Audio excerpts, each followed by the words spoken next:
It's really not that hard. All you need to do is master the act of opening and closing conversational loops. This, I'll explain in a second, is how you stop your conversations from being boring, from being stilted, from being super try-hard. This, I guarantee you, have my word. If you follow this and if you implement them properly, your conversations will flow so much more naturally, like a river. It'll just flow. That's the best way of putting it. So for starters, this method requires the baseline for you to use active listening and not passive listening. Passive listening is what most guys, 99% of them, think that they're doing by active listening, where they'll not interrupt the person, which is like the bare minimum, and they think that means they're listening.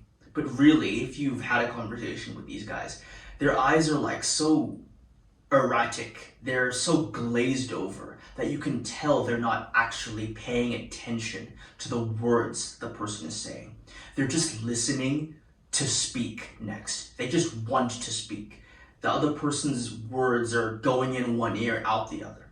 So mastering active listening, which is just pause in your mind and pay specific attention to what the other person is saying, that is the baseline.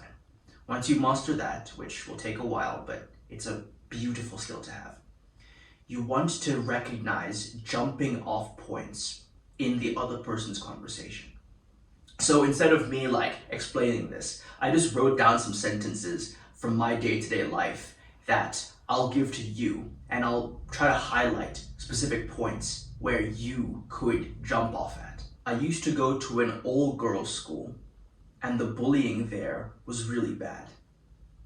For example, all-girls school, you could reference if you have been to an all-specific gender school, a story you have from there, a idea that you got from somebody who goes there.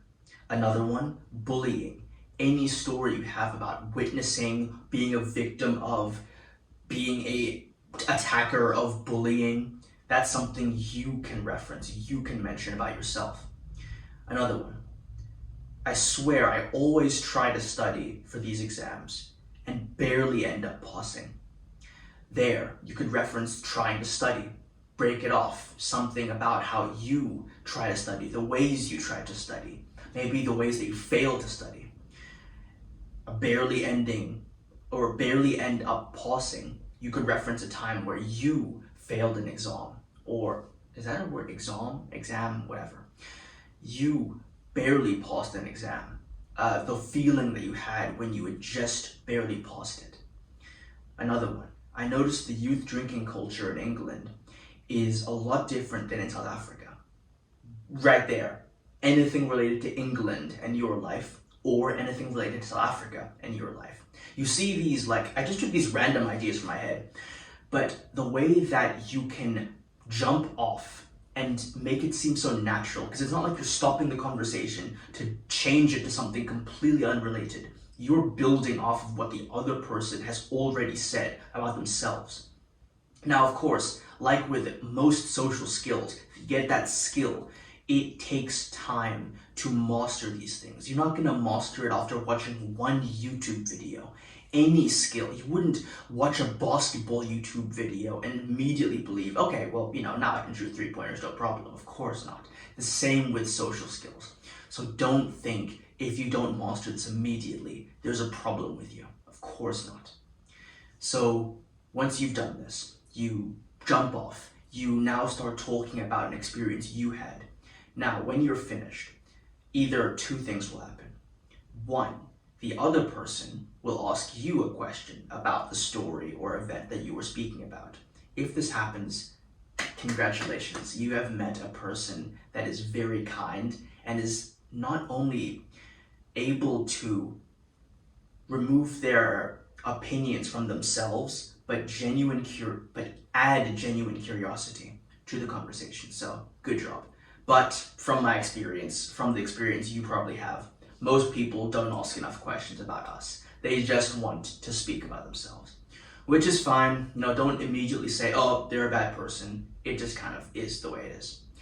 If that's the case, what you want to do now is bring the conversation back to them, because remember, one of the golden rules is people love speaking about themselves. So you bring it back to them by saying something specific to them. Like, for example,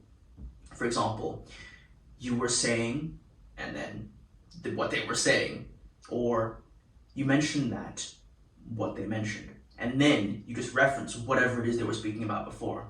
Let's say they were talking about girls soccer.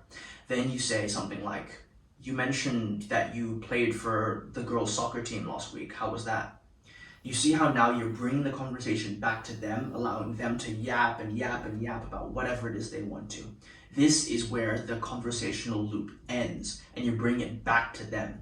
And then you can just open and close this loop over and over and over again until you get tired, or the other person gets tired, or you want to go somewhere else, whatever. This is a beautiful strategy. And I don't want to hear anyone in the comments talking about, oh, but this won't work for me because I'm shy. Okay, actually, no, that is a valid argument. If you are shy, then in the description down below, I have a free 5-day guide to get you to like a baseline of social competence, you could say.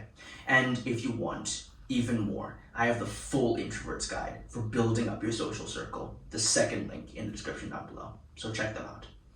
Anyway, in conclusion, use this method of opening and closing the loop by A, active listening, 2, recognizing jumping off points, and 3, bringing it back by saying you mentioned, you said that, and letting them continue. This is a beautiful strategy. Try it out. And remember, take action, learn from failure. See ya.